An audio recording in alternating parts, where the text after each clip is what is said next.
I live in the Redwater Pond Road community, and I'm also part of the community association, nonprofit organization.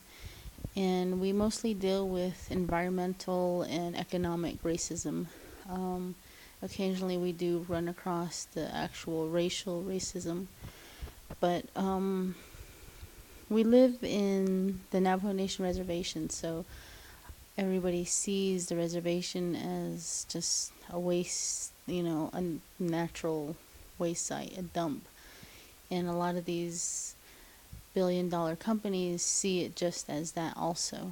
And so they took advantage of my community by moving in and creating these uranium mines.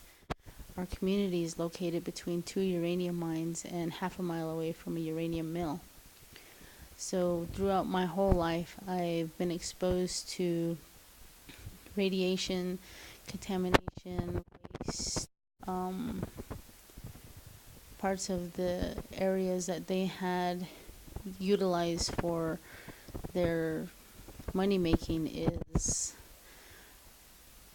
and was not fenced off. So these places that became very dangerous later on and are still pretty highly contaminated are areas where some of our community is still exposed to. And when we're dealing with that, we're trying to make sure that the companies who are responsible for the mining and milling are held accountable. We're also trying to keep the government held accountable for them saying, okay, yes, you can do that. And it's something that not only our federal government has been involved in, it's also our Navajo Nation government. If we let uranium go through our towns, go through our counties, go through the reservation, it's not just impacting the communities or the people who are less fortunate, it impacts everybody. You know, contamination, radiation is not, it's not racist. It doesn't care how much money you make, it doesn't care how many children you have, how long you've been in this location, it doesn't care. It will take your life. And a lot of these people who are profit over people really are just thinking about lining their pockets and not understanding that these dangers are actually going to affect their grandchildren, their grandchildren's grandchildren, everything. And it's this uranium is not going to go away in 1 or 2 generations. It's going to take a lifetime and then another lifetime and another lifetime and another lifetime. And one of the questions I constantly ask the United States government is, how much is a human life? You guys talk about money. You guys are constantly saying money, we don't have money, we don't have money. We've lost countless lives here in our community. And I asked him, how much is that human life? How much was that human life?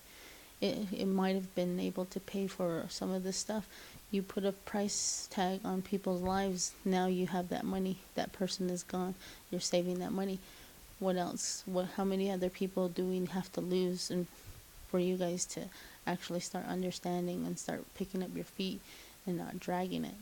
Because that's one of the things that the government, our local, our state, our tribal, our whole federal government likes to do is just drag their feet and work at a snail's pace when the impact is constant to our community.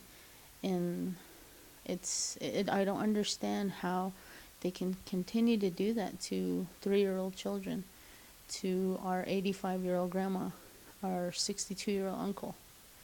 It's kind of heartbreaking to see my family having to deal with this constantly and constantly hearing, no, we can't do that. No, we can't do that. Our community wants to move away upwind, upstream, away from the contamination, and the government and the responsible party, who I am just going to name, is GE, General Electric. They are the responsible party. They bought that land, now they have to clean it up. These guys all say no when the community just wants to move away. And so this is the reason why I fight, is because it's my community. It's my grandmother that passed away. She had pulmonary fibrosis. And if you don't know what pulmonary fibrosis is basically the sponginess of your lung went away. So your lung will not expand and contract the way it's supposed to. And so my grandmother passed away gasping for air, which is something that nobody should ever see their family do, but it's something that I saw. Mm. These responsible parties, they don't see that. They don't sit there by the hospital bed and see these people suffer. It's terrible. I've seen people going through cancer treatments, and these are people who used to work in the mines. So it's not just something that happened in the 60s, 70s. It's still continuing to happen now. The uranium boom is over, and yet people are still advocating for uranium, the nuclear power, nuclear energy. They say it's clean, but they're not looking at the total footprint. We are living right near the beginning of that footprint, and they're not seeing it. Everybody else sees the clean nuclear plant because they say it's clean, and yet they're not actually looking at every aspect that went through that just to get that energy. They're not looking at the plutonium. They're not looking at everything else. And so that's something that a lot of these communities who are impacted, they can't get that word out.